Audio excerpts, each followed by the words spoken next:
Hi friends, welcome to இப்போ சமைச்சா போச்சு. இன்றைக்கி நம்ம சேனலில் சிக்கன் நூடுல்ஸ் வித் சீஸ் தான் பார்க்க போகிறோம். இந்த ரெசிபி ரொம்ப எம்மியாக இருக்கும், கண்டிப்பாக எல்லாருக்கும் பிடிக்கும். இந்த ரெசிபிக்கு ஃபஸ்ட்டு நம்ம எக்கை ஃப்ரை பண்ணி எடுத்துக்கலாம். நான் 3 எக் எடுத்துருக்கேன். இதில் பெப்பரும் உப்பு போட்டு நம்ம ஃப்ரை பண்ணிடலாம். எப்பயுமே எக்கை நம்ம ஃப்ரை பண்ணும்போது ஒரு 2 மினிட்ஸ் கழிச்சு தான் நம்ம கரண்டி வச்சு கலந்துடணும். அப்போ தான் பஃபியான எக் கிடைக்கும். இது நம்ம எடுத்து வச்சுக்கலாம். இதே மாதிரி நான் சிக்கன் 65 ரெடி பண்ணி வச்சுட்டேன். இப்போ நம்ம அடுப்பில் பெரிய சட்டி வச்சுக்கலாம். எப்பவுமே நூடுல்ஸ் செய்யும்போது பெரிய சட்டியை பார்த்து வச்சுக்கோங்க. அப்போ தான் நம்ம மிக்ஸ் பண்ணும்போது வெளியே இல்லாமல் இருக்கும். இப்போ நான் 4 டேபிள் ஸ்பூன் ஆயில் ஊற்றிட்டு அதில் ஆனியன் போட்டு நல்லா வதக்கிக்கிறேன். அடுத்தது கார்லிக் பூண்டை நல்லா சின்ன சின்னதாக நறுக்கி அதையும் சேர்த்துக்கிறேன். இது ரெண்டும் நல்லா சேர்ந்து வெந்தோடனே நம்ம ஜிஞ்சர் கார்லிக் பேஸ்ட் ஆட் பண்ணிக்கலாம். நான் 2 டேபிள் ஸ்பூன் போட்டிருக்கேன். ரா ஸ்மெல் போனதும் நம்ம காய்கறியெல்லாம் ஆட் பண்ணிக்கலாம். குடமிளகா, பச்சை மிளகா, பீன்ஸ், கேரட் எல்லாமே நம்ம பொடியாக நறுக்கி எடுத்துக்கணும். காய்கறியெல்லாம் நம்ம நூடுல்ஸில் சேர்த்து கொடுத்தா பிள்ளைங்களாம் நல்லா விரும்பி சாப்பிடுவாங்க. ஸோ நம்ம நூடுல்ஸில் நிறைய காய்கறி போட்டு செஞ்சு கொடுக்கலாம். இப்போ க்ரீன் சில்லி ஆட் பண்ணிக்கிறேன். நான் 2 பொடியாக நறுக்கி ஆட் பண்ணிக்கிறேன். அடுத்தது பீன்ஸ் 100 கிராம் அளவில் பீன்ஸ் நான் எடுத்திருக்கேன். கேரட் ஒரு பெரிய கேரட் பொடுசாக நறுக்கி எடுத்திருக்கேன். நம்ம வெஜ்ஜெல்லாம் போட்டுட்டு நல்லா மிக்ஸ் பண்ணி விடுங்க. இந்த வெஜிடபிள்லாம் ஒரு 50% வெந்தால் போதும், ரொம்ப வேகணும்னு அவசியம் இல்லை. இப்போ நம்ம கேபேஜ் ஆட் பண்ணிக்கலாம். தேவையான அளவு எடுத்துக்கோங்க. இப்போ இந்த காய்கறிக்கு தேவையான அளவு நம்ம உப்பு சேர்த்துக்கலாம். இந்த காய்கறிக்கு தேவையான அளவு மட்டும்தான் இப்போ நம்ம உப்பு போடணும். ஏன்னா நூடுல்ஸ் மசாலா உப்பு இருக்கும், நம்ம சிக்கன்லேயும் போட்டு உப்பு போட்டு தான் செஞ்சுருக்கோம், எக்லேயும் கொஞ்சம் உப்பு போட்டிருக்கோம். ஸோ உப்பு பார்த்து போடுங்க. எப்பயுமே கொஞ்சமாக போடுறது தான் நல்லது. இப்போ குடமிளகா போட்டுக்கலாம். நல்லா பொடிசாக நறுக்கி வச்சுருக்கேன். இதையும் இது ஒரு பக்கம் 5 நிமிஷம் வெந்துக்கிட்டு இருக்கட்டும். அதுக்கு முன்னாடி நம்ம நூடுல்ஸை கொதிக்கிற தண்ணியில் போட்டு எடுத்துக்கலாம். அதில் 2 டேபிள் ஸ்பூன் ஆயில் ஊற்றிக்கோங்க. நல்லா தண்ணி சூடானதும் நம்ம நூடுல்ஸை அதில் போட்டுக்கலாம். போட்டுட்டு ரொம்ப நேரம் பாயில் வைக்க வேணாம். ஒரு 2 மினிட்ஸில் எடுத்துகிட்டு நம்ம தண்ணியை ஃபில்டர் பண்ணி எடுத்து வச்சுக்கலாம். இல்லைன்னா குழஞ்சிரும், இப்போ நூடுல்ஸ் மாதிரி இருக்காது. டக்குன்னு போட்டுட்டு டக்குன்னு வடிச்சிருங்க. இப்போ கொதி வந்துடுச்சு, நம்ம மூடி ஃபில்டர் பண்ணிக்கலாம் தண்ணியை.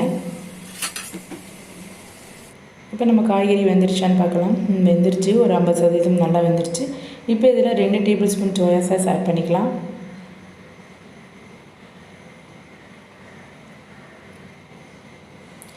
ஒன்று டேபிள் ஸ்பூன் வினிகர், நம்ம சமையலுக்கு யூஸ் பண்ணுற சிந்தட்டிக் வினிகர் தான்.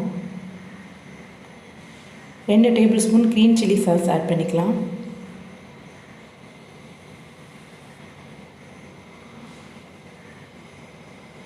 இப்போ இதில் ஒரு 4 டேபிள் ஸ்பூன் இல்லை 3 table spoon tomato sauce add பண்ணிக்கலாம்.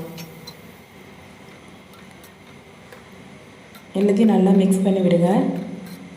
இப்போ நான் இதில் நூடுல்ஸ் மசாலா ஆட் பண்ண போகிறேன். இந்த நூடுல்ஸ் மசாலா இல்லாதவங்க நம்ம சாதா நூடுல்ஸில் செய்கிறதா இருந்தால் 1 ஸ்பூன் தனியாத்தூள், 1/2 ஸ்பூன் மிளகுத்தூள், 1/2 ஸ்பூன் கரம் மசாலா, 1 ஸ்பூன் மிளகாய்த்தூள், 1/2 ஸ்பூன் மஞ்சத்தூள், ஒரு சிட்டிகை ஆம்சூர் பொடி சேர்த்துக்கலாம். ஆம்சூர் பொடினா மாங்காய் பொடி, அது சேர்த்துக்கோங்க. அது மேகி மசாலா மாதிரி தான் இருக்கும். இது சிக்கன் 65 நான் பொடிசாக நறுக்கி போட்டிருக்கேன்.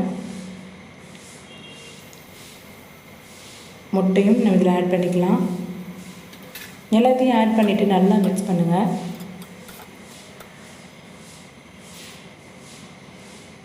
இதில் ஒரு 1/2 லெமன் நல்லா புழிஞ்சு விட்டுருங்க.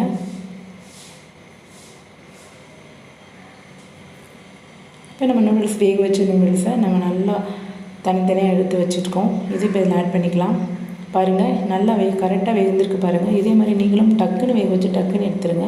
ரொம்ப நேரம் வச்சா குழஞ்சிரும். இப்போ மசாலாவோட அந்த நூடுல்ஸை நல்லா மிக்ஸ் பண்ணிக்கோங்க. நம்ம Hakka noodles, Maggi, Top Ramen, Yippee எந்த நூடுல்ஸ் கிடைச்சாலும் நம்ம செய்யலாம். குட்டீஸ்க்கு ரொம்ப பிடிக்கும் நூடுல்ஸ்னால்.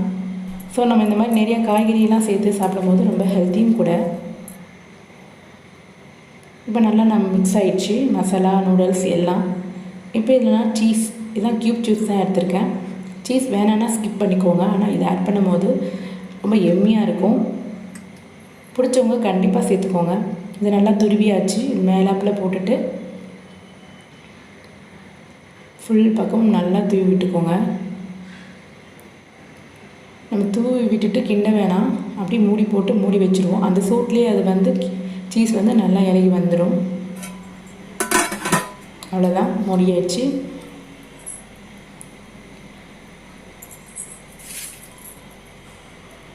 ஒரு 5 மினிட்ஸ் இல்லை 2 மினிட்ஸ் கழித்து பார்த்தா சீஸ் நல்லா இறங்கியிருக்கு பாருங்கள்.